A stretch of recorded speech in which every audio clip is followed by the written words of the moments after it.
Hi everyone, this is a talk on sex, gender, and identity. It's a talk for people with little time but a lot of interest in going deeper into the science and the ethical questions behind our gender debates. I'm Dr. Anna Samuel. I'm a research scholar at the Witherspoon Institute, and I'm the academic director of Canovox, the marriage movement that forms reading groups around the world to discuss marriage and sexuality. In the first part of this talk, I define what sex and gender mean, and I distinguish what's given to us by nature from what's socially constructed. In part 2, I talk about deviations from the norm, including the case of intersex individuals, transgender individuals, and the very special case of children. And in part 3, I talk about gender roles and stereotypes. I flag two positions that I consider to be the extremes on the spectrum, and I encourage us to take a middle-of-the-road approach to these questions. By the end of this presentation, you should feel well briefed, like you can have a calm, good-humored conversation with your family, your friends, your neighbors, friends at school, and colleagues at work. Ready? Here we go. So there's a fair amount of confusion about what the terms sex and especially gender mean, so let me define the terms. The word sex regards whether we are biologically male or female, but we can be more precise and further distinguish between our genotype and our phenotype. The genotype is our genetic constitution. At fertilization, the 23rd pair of chromosomes establishes the sex of the baby. An XX combination means the baby is female, and an XY combination means the baby is male. So the baby's sex is determined before it is even considered a fetus. The phenotype regards the observable traits that develop. During the first weeks after fertilization, the male and the female embryo are anatomically indistinguishable. They look exactly the same. However, after a few weeks, the male embryo begins to develop testes, and the female embryo develops ovaries. These produce the hormones that develop the genitalia. By the time the baby is born, it has a phenotype that looks fully male or fully female. This phenotype continues to develop as the child grows, especially during adolescence, when their bodies change in size and shape. Girls grow breast tissue, boys grow facial hair, they experience a change of their voice, and so on. So when we speak of our sexual identity, we are speaking of the genotype and the phenotype together. Gender, on the other hand, has two senses. The first is psychological, and the second is sociological. First, gender regards our self-understanding as male or female, our consciousness. Sometime around age 2 to 3, the typical child begins to become aware that he or she is a boy or girl. This awareness happens by interacting with people around her, by seeing other girls, by seeing boys, and learning to distinguish the two and understand which group she belongs to.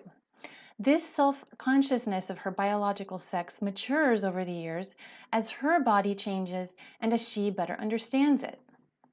By taking her cues from biology, that child is taking a realist approach. Realism is the philosophical idea that the world around us, or sensible reality, exists, and that it's an important source of truth. It's related to another key idea in philosophy called the correspondence theory of truth. According to this theory, truth has to do with the correspondence between our ideas and reality. When our mental understanding of things corresponds to reality, then we have a true understanding. We see the truth. Likewise, gender is closely related to a faithful acceptance of my own biological reality. The individual sees that he is male, he has the idea of being male in his mind, and he communicates that truth to others. In the words of the British philosopher Roger Scruton, gender is not sex, but the consciousness of sex. Gender is how we represent ourselves to one another as sexual beings. So, we can distinguish three stages of our sexual development. We begin with a genotype, we develop a phenotype, and in reaction to these things, we become conscious of our sex and we communicate our gender to ourselves and to others. This first sense of gender is psychological. But gender also has a sociological meaning and has a sociological function. When we come together as a society, we express that shared consciousness with each other, and we develop all kinds of rituals, norms, and standards of behavior that reflect our shared understanding of our sexual differences. For example, we develop forms of dance that reflect sexual differences, the male part and the female part in the dance. We create male-only and female-only spaces, like bathrooms, changing rooms, and locker rooms. We design fashions that communicate our gender differences, and we develop forms of etiquette between the sexes, like men holding the door open for ladies, guys pulling out the chair at the dinner table, or picking up the tab on a date. Every society develops its own mores, manners, rituals, and standards of behavior to acknowledge our gender differences not only by words, but also by deeds. And to a large extent, that language is socially constructed. It varies from society to society. So Scottish men wear kilts. And in countries like Japan, it's considered ladylike for a woman to cover her mouth when she laughs. It's a sign of good breeding. So you see, there's variation in our gender rituals, but the intention behind the rituals is usually the same, to communicate and acknowledge as a society that there are sex differences. From a very young age, children are usually taught how to learn the gender language of their own society so that we can participate in that conversation and identify with the group that we belong to. So gender takes on a sociological meaning and a sociological function. I think this is why Dr. Ryan Anderson likes to remind us that sex is the biological reality and gender is the social expression of that reality. So, putting it all together, whereas we are biologically male or female and our sexual makeup is written on every cell of our bodies, gender is first a psychological concept that arises as a result of each person being conscious of their biological reality. And second, gender is a sociological concept that results from a community of shared ideas about our sex and gender. But let me add that the directional arrow goes the other way too. A society's construction of what it means to be masculine or feminine will affect each individual's psychological understanding of themselves. In other words, our social milieu can either enhance or minimize our self-understanding as male or female. Now, I'd like to unpack this sociological function a little bit more by focusing on how fashion and dress play an important role in communicating to others truths about ourselves. And I'd like to do so with a philosophical concept called the persona, because we can understand gender as a kind of persona. For example, imagine that you are an actor and you are playing the part of James Bond. You put on the tuxedo, they do your hair and makeup, you adopt a different manner of speech. This is your temporary persona. You're communicating by means of this artistry that you are Bond, James Bond. And because of the context, because you're on the screen, the audience knows that you're not really claiming to be Bond. It's just a means of entertainment. Sometimes we like to play around with our persona for a comical effect. If anyone out there is Latino like I am, you might recognize this famous Mexican TV show. It explored the life of little children in an inner city neighborhood in Mexico in a really funny way. Part of the reason it was so funny is because the actors, these grown actors, dressed and very accurately mimicked the funny ways in which children speak and behave. It was this hilarious juxtaposition of the grown actors taking on the persona of children. Another example is from my alma mater, where there is a theater troupe that always includes a kick line of male actors pretending to be females. It's usually the most entertaining part of the show. In both of these examples, the actors take on a persona as a kind of acknowledged fantasy. It's not done in seriousness. The audience knows that it's simply for show, for the sake of entertainment. In your day-to-day life, you might adopt the persona of an athlete and communicate by your dress and comportment that you like to exercise and play sports, or the persona of a businesswoman, or of a monk, or of a designer. The persona is a kind of language. It's a non-verbal form of communication. It's a symbol or a sign that communicates to the outside world truths about yourself. As you can see, fashion and the visual arts play an important role here in communicating deeper truths about who we are.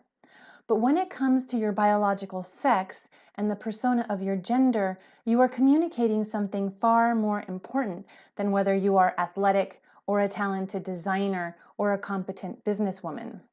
You are communicating something far more central to your being, your maleness or your femaleness, your reproductive capacity, the role you play in passing on human life.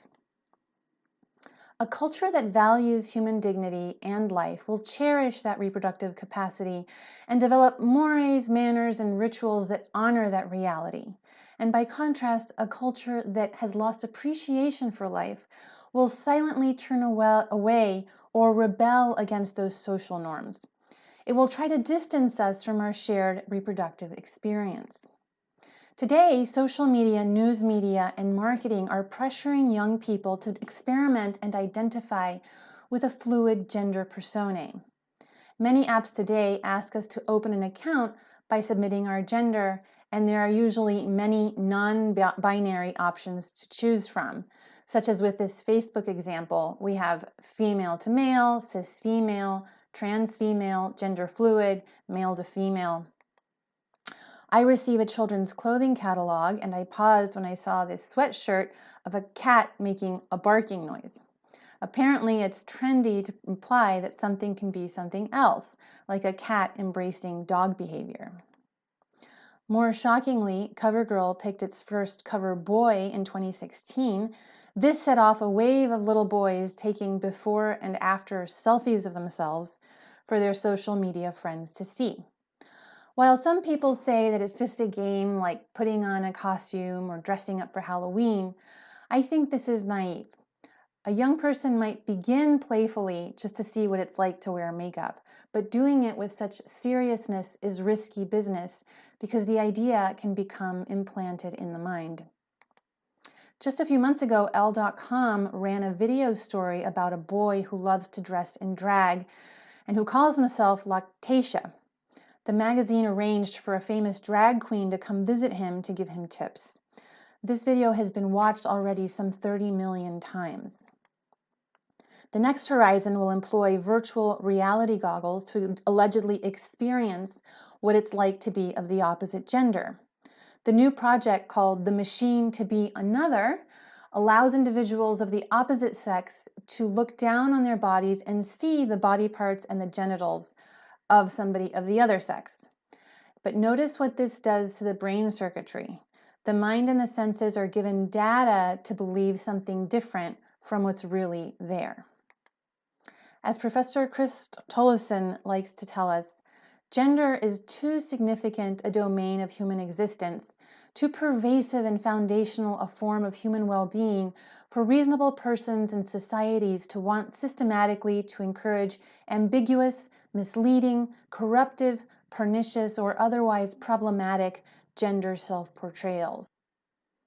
Today, it's inevitable that we're going to run into some distorted gender images, probably online. And when we see these things, I strongly recommend that we take a time out and look around us and ask ourselves who is watching this. Because if there are young people present, I hope you will take time to explain to them what was formerly obvious. That biologically, we play one of two roles in reproduction, the male role or the female role. It's not something that we can swap or change. It's something for us to accept with tremendous wonder and awe as a great gift. And it's a good idea to surround our young people with mentors who can help them fall in love with their biological identity. Good, so now that we've thought about what sex and gender mean, let's switch gears now and reflect upon deviations from the norm. Because very often young people will point to the exceptions to the rule as the objections to the rule. At any of the three stages, there can be a deviation or an anomalous situation. There can be a deviation in the genotype, where the chromosomes are not the typical XX or the XY, or there can be a deviation in the phenotype, where the chromosomes are normal, but because of the environment in the womb, the child's phenotype does not develop in accord with its DNA, or there can be a deviation in the mind. An example of a genotype deviation or a genetic error would be Klinefelter syndrome, where males have an extra X chromosome, their XXY. These males have above average height, low testosterone, enlarged breasts, and they're often infertile. Another example of a genetic deviation is Turner syndrome, where the female is completely or partially missing an X chromosome. These women develop to look like women, but they are infertile. By contrast, with a phenotype deviation, the genotype is normal, but the observable traits of the individual do not match their genotype. This can be because of the hormonal environment in the womb.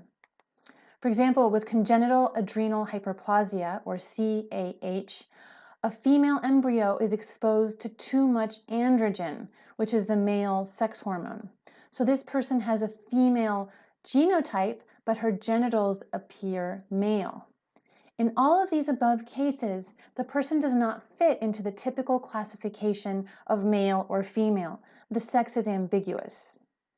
In former times, these persons were called hermaphrodites, but today this term is not used because it's considered impolite.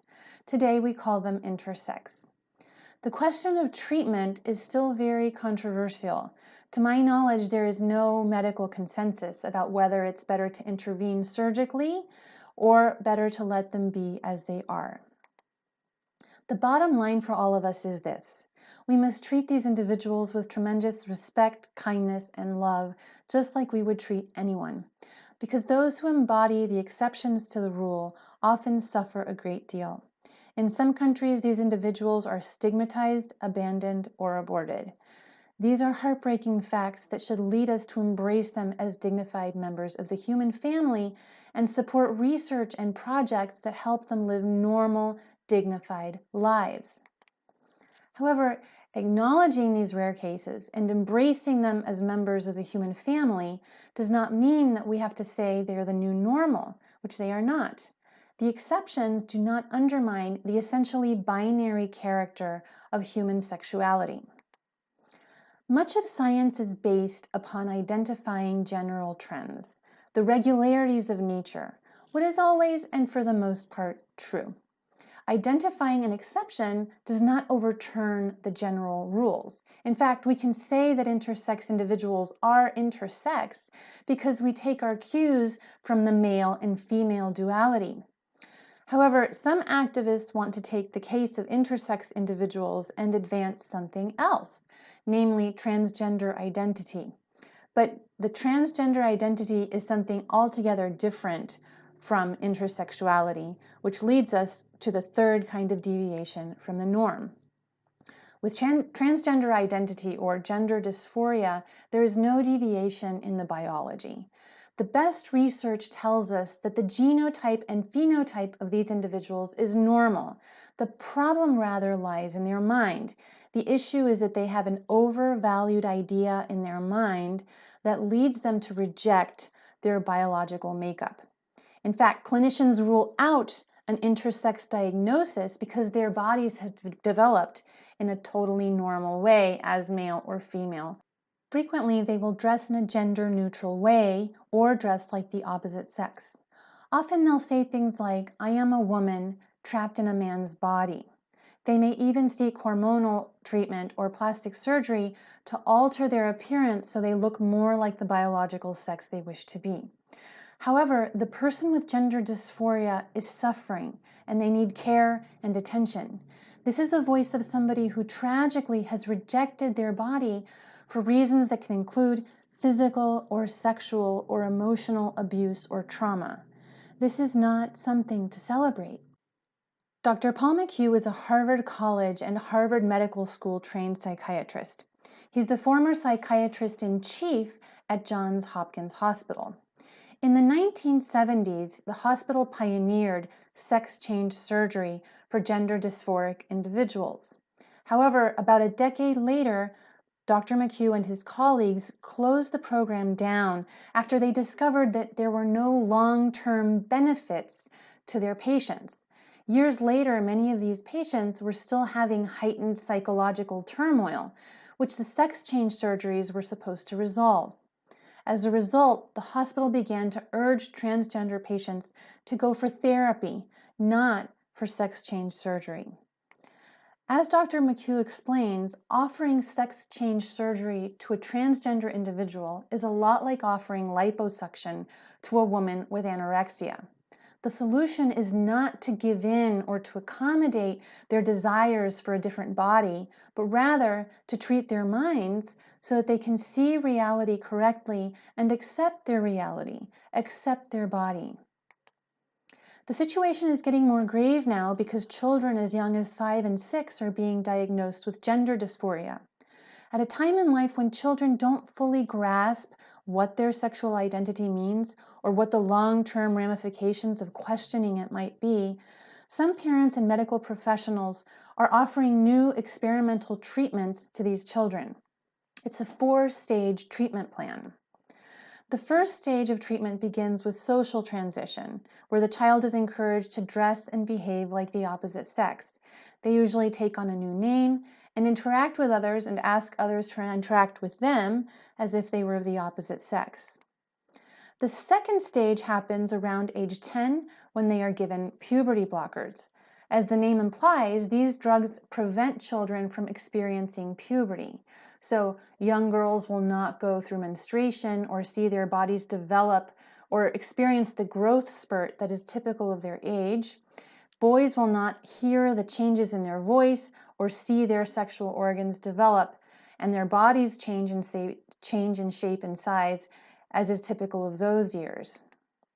The third stage takes place around age 16, when biological females receive masculinizing hormones like testosterone, and biomales receive feminizing hormones like estrogen. The biological females will hear their voice drop, they will grow facial hair, and have a more androgynous appearance. The biological males will develop breast tissue and take on a more female form. In both cases, the hormones make them infertile. It's a slow motion process of hormonal sterilization. Finally, the last stage is offered to patients around age 18 or after, and this is sex reassignment surgery. At that point, surgeons remove whatever sexual parts associated with their genetic sex are still there, and they use plastic surgery to try to construct body parts that look like the organs of the opposite sex. I say try because these surgeries still fall way short of imitating our natural sex organs, not only in terms of appearance, but also in terms of functionality. Many people in our culture have big hearts, and their hearts often bleed for those who suffer. We care about social justice issues, and we want to make life easier for those who suffer or feel different or excluded. This kind of empathy is very noble.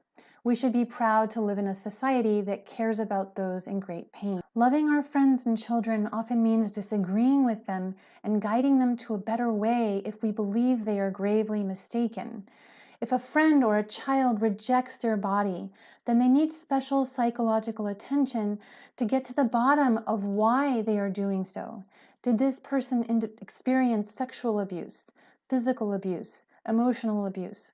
Why are they afraid? What is happening to them that they are uncomfortable in their own biological sex?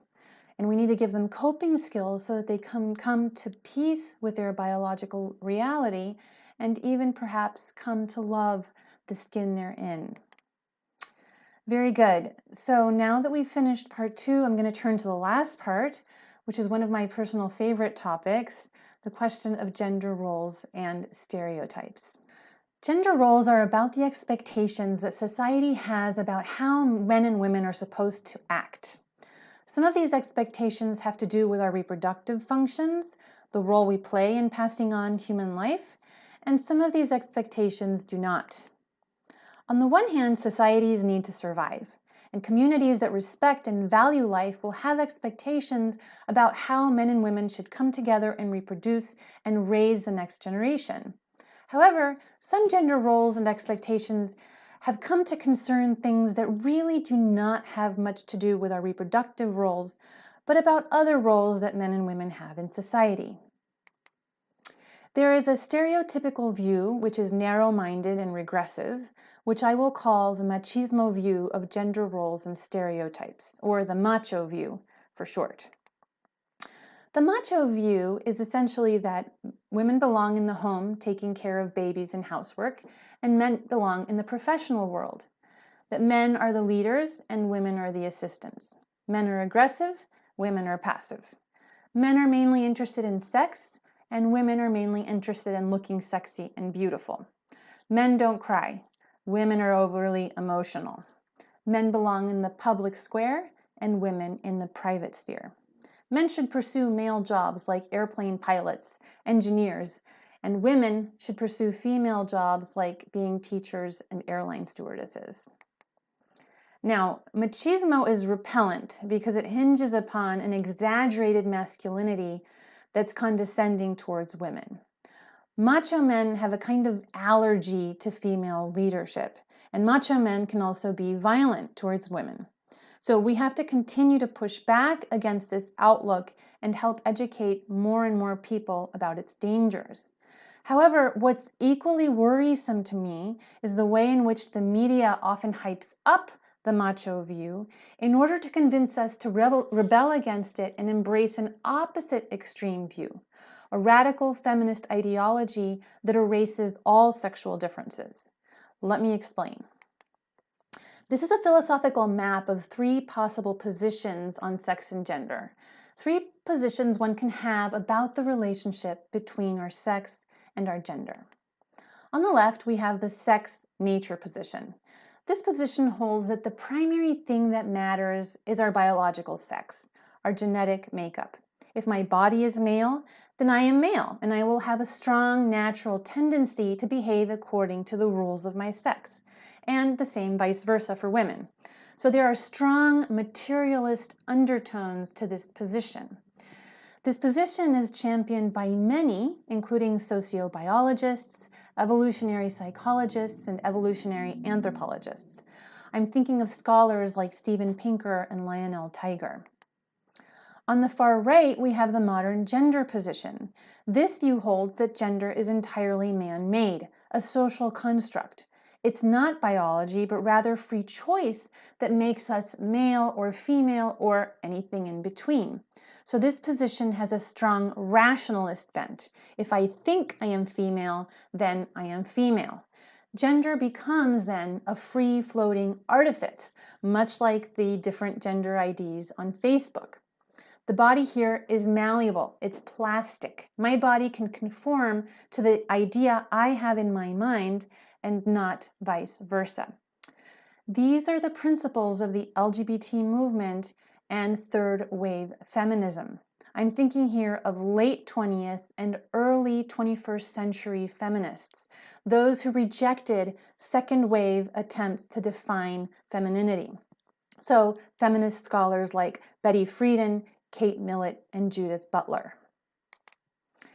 Now, we can see why this gender position is so attractive, especially when it looks like there are only 2 options. This position asserts a radical freedom to determine whatever I want in my life, a position with timeless appeal. By contrast, the position of the sociobiologists often sounds like we are totally determined by our genetics because of the way in which they emphasize our material makeup and the ways we're driven to act by our bodies. Now, for the record, I don't know of any modern sociobiologist who denies human freedom. They usually state pretty explicitly that we are free to some degree or other to act against our biological inclinations. However, I think it's also true that these sociobiologists are working so hard to defend biological sex differences that they underemphasize the role of human freedom. Because they aren't focusing on free choice and autonomy as much as their adversaries are, it's sort of easy to get the impression that there is little room for freedom here, and that is not as appealing of a position. So let's carve out a third option, a middle position that equally emphasizes both our freedom and our biology. This view fully accepts the important place of our biological reality and our biological identity, but it also emphasizes the place of free will. So yes, the sociobiologists and the natural scientists are right. Sex is binary, male or female, and yes, gender ought to recognize that biological reality and be in harmony with it as masculine or feminine. But here's the catch. There are many diverse ways that a man can be masculine, and there are many richly diverse ways that a woman can be feminine.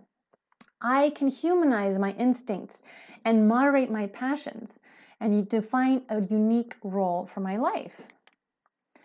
We enjoy a great freedom to both graciously accept what biology gives us, but also improve upon what biology gives us.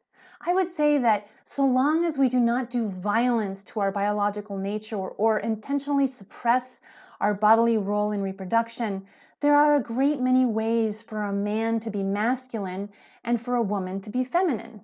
As a society, we have to be careful not to overdo it on excessively restrictive gender roles, especially those that have nothing to do with our role in reproduction and child rearing.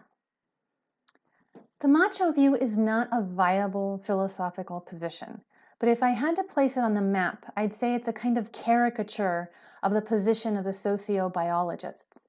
There are traces of truth to the macho view, but they are distorted and made ugly, as if we were looking through a funhouse mirror.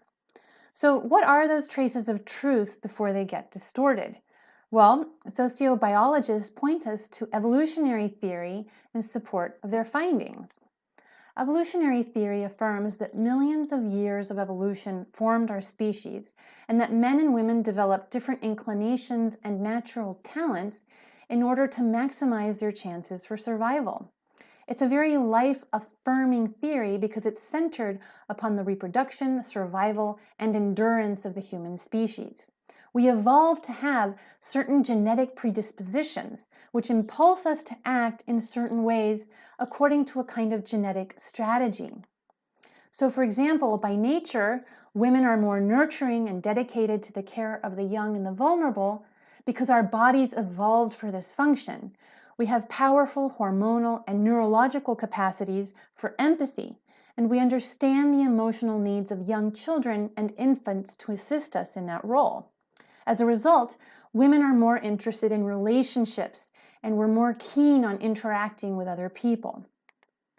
Men, by contrast, are by nature more protective and territorial.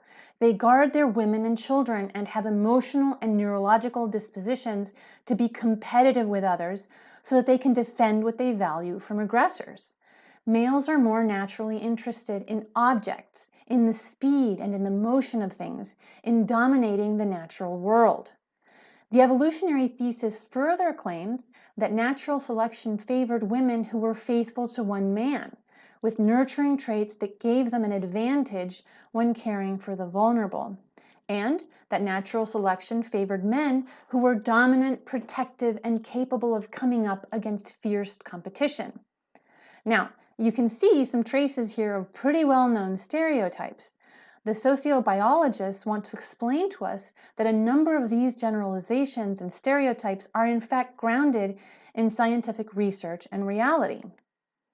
If you're interested in studying these differences further, I recommend the work of Stephen Rhodes in Taking Sex Differences Seriously, and Leonard Sachs, who applies the science of gender to the differences in education between boys and girls. Today, there is an enormous body of evidence from many disciplines that support the differences between the sexes. But again, all of our natural interests and instincts pass through a filter of free will. To assert that there are natural differences between the sexes as a descriptive claim does not mean that we ought to stay or are materially determined to remain at this raw animal level. We can and should use our freedom to propel us and develop and push ourselves into the vocational roles that best suit our own skills, interests, talents, and personalities. So, for example, This means that women, in addition to our natural genius for caring for children, can also develop into courageous, strong leaders who foster noble ambitions, learn to take risks, and compete when competition is called for. And men can, in addition to being strong providers and protectors, the bravest first responders in an emergency, also learn to show empathy towards those who are more vulnerable and to learn to be good listeners. The man who learns how to be nurturing and take care of the vulnerable is not less of a man, but a better man. We tend to admire the men and women who not only excel at the virtues typical of their sex, but also push themselves to acquire the virtues that are more typical of the opposite sex. We regard them as more complete, well-rounded, and inspiring individuals. So this middle position does not uphold strict gender roles, but great freedom in this area.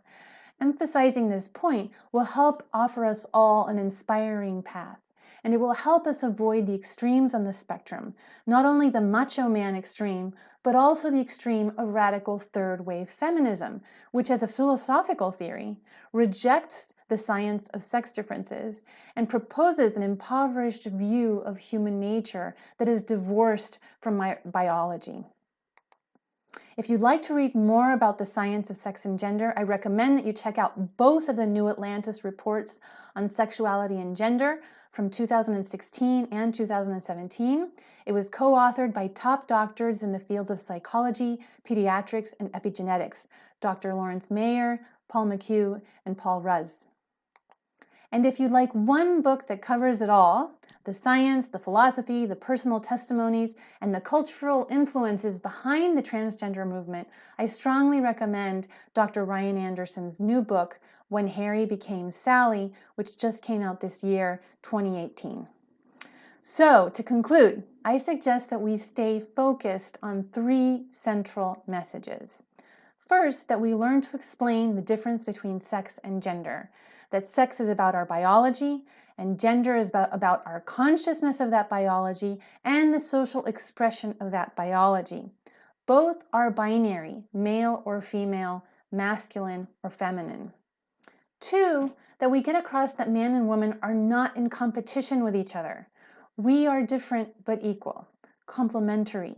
Our bodies are beautifully different because they are designed to work together for the survival and the flourishing of the human species.